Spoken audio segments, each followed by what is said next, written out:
我觉得其实就是爬山会让我重新认识人与自然的关系。登山对我来说的意义的话，我觉得，人在跟大自然接触的时候，他会有一种莫名的亲近感。但这种事情只有进了山，我才知道，哦，原来人类如此的渺小。我其实，在城里面，就是包括学习也好，还是干别的事情也好，是一种前所未有都没有感受过的事情。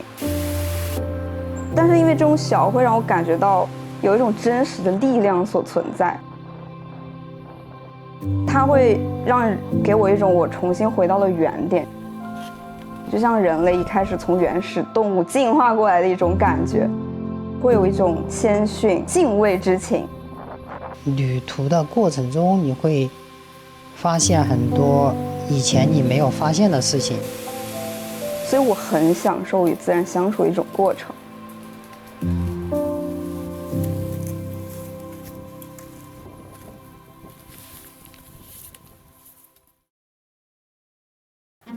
大家好，我叫狗子王，然后39代，目前是在东京工作。因为我们原来计划是要露营的嘛，带了有帐篷、睡袋这一类的，就是把包的重心放在自己胸部，然后靠上的位置，下部主要放一些睡袋这种轻的，然后不常用的东西，把一些有重量，比如像露营的餐具啊、气罐啊重的放在中间，把一些常用的或者应急用的路餐、药品、及时要取用的羽绒服或者是冲锋衣这类的放在最上部，大致是这样的一个原则。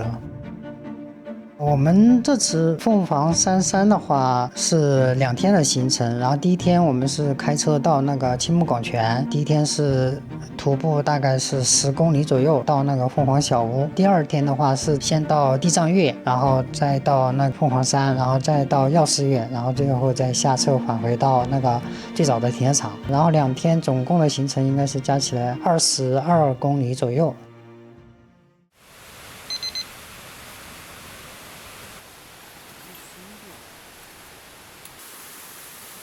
我叫畅想，我现在是一名学生，然后是研究生。然后呢，我一开始接触户外是因为在家觉得太无聊了，我想出去走一走，开始接触了一些潜水啊，或者是还有一些滑雪运动。然后之后呢，在今年想突破一下我自己，然后去爬一下富士山，所以我就开始了一个登山运动。因为我们这次去的时候正好赶上日本的秋季，日本秋季的话，红叶是非常的美丽，就感觉像绿野仙踪一样，进入了一个很奇妙的世界。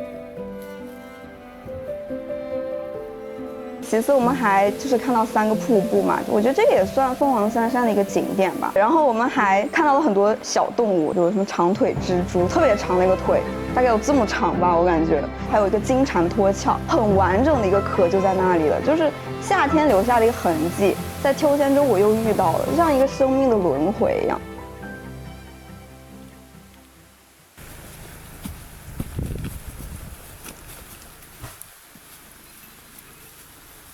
对，我们因为当时很冷嘛，天气很冷，而且我们其实上去之后天色已经黑了，很冷之后，狗哥还在那里下厨，切洋葱，然后还下肉、煮面，整个我没有想到说重装上来，我还能在山上吃到这么热腾腾的一碗回锅肉面，我觉得非常的幸福。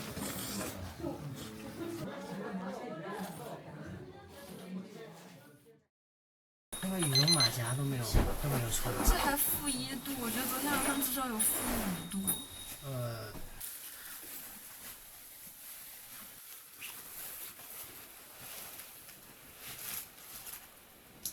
下面看到了很多结的大的那种冰柱啊，这个是我没想到，因为当时天气理论上应该不会有这么冷。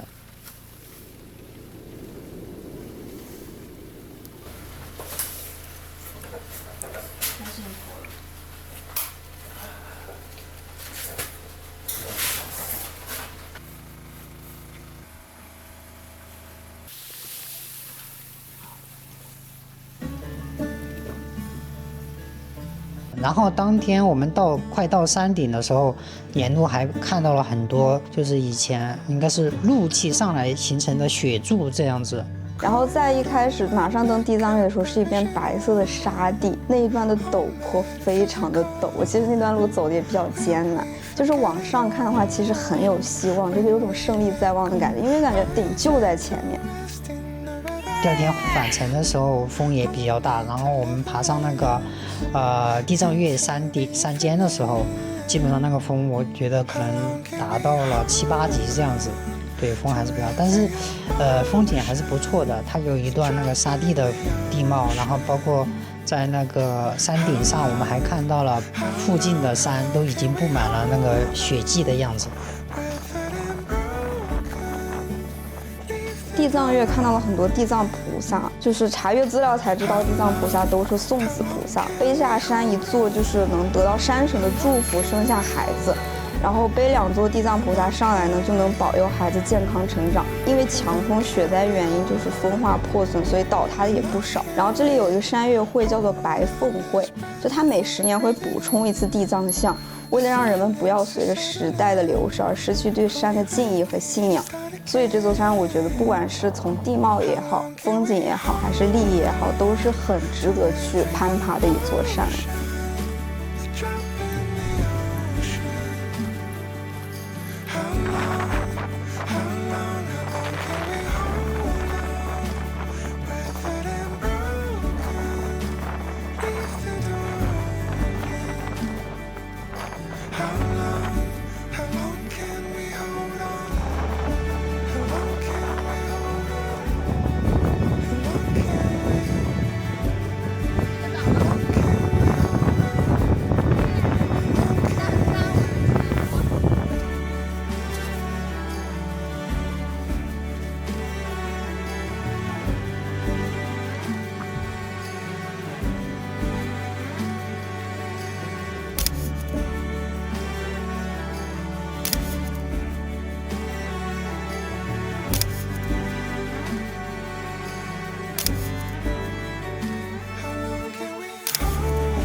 这个山其实没有想象的那么简单，因为它的就是急剧爬升的这个路段是相对很多，而且对膝盖跟你自身的这个体力分配来说，相对来说还是有比较大的要求的。2天一泊确实已经耗费了我所有的精神气，但是坐在车上回忆起整个过程，我还是很开心的。不管是遇到2位大哥也好，还是自己整个路程也好，学习到了很多，经历了很多，看到了很多风景，我整个心情确实很开心。谢谢大家。